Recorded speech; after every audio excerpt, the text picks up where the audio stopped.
सर्वप्रथम जगत गुरु भगवान भोलेनाथ के चरणों में मेरा प्रणाम है। दर्शकों, हर हर महादेव, घर घर महादेव। दोस्तों, आज मैं एक साधु की सफलता की कहानी इस शिव चर्चा के माध्यम से आपको बता रही हूँ। लेकिन एक बात आपको कह रही हूँ कि जब भी आप कोई कथा सुने तो पूरी अवश्य सुने। और दोस्तों, महादेव की कथा तो पूरी अवश्य ही सुने, इससे आपके जीवन में भी सफलता आएगी। इसी गांव में एक साधु रहा करते थे। वह भगवान भोलेनाथ का अन्य भक्त थे। वह सच्चा भक्त होने के कारण गांव हमेशा खुशहाल रहती थी। जब भी साधु नाचते थे, बारिश हुआ करती थी।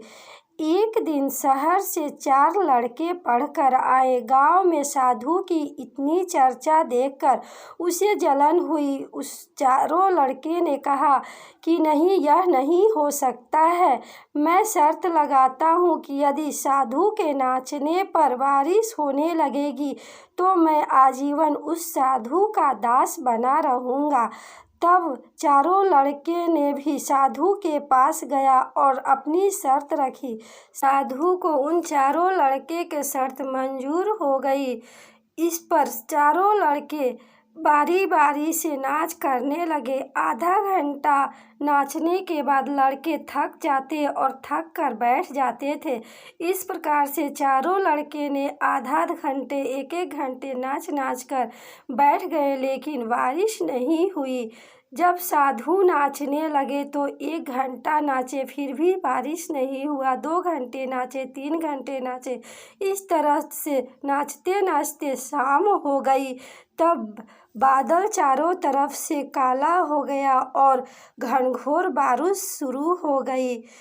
इस पर चारों लड़के बहुत शर्मिंदगी महसूस किए और उनका दास बनने के लिए तैयार हो गए। तब साधु महाराज ने उन चारों लड़कों को सीख दी कि जो सच्चा भक्त होता है और भगवान पर विश्वास करता है, भगवान उसे कभी हारने नहीं देते हैं। इसलिए विश्वास ही भगवान का स्वरूप होते हैं। कभी भी इन विश्वास को तोड़ने ना देना। इस तरह से विश्वास रखने से तुम्हारे जीवन में सदा सफलता आएगी। और भगवान भोलेनाथ की कृपा से साधु ने यह चमत्कार करके दिखाया। धन्यवाद।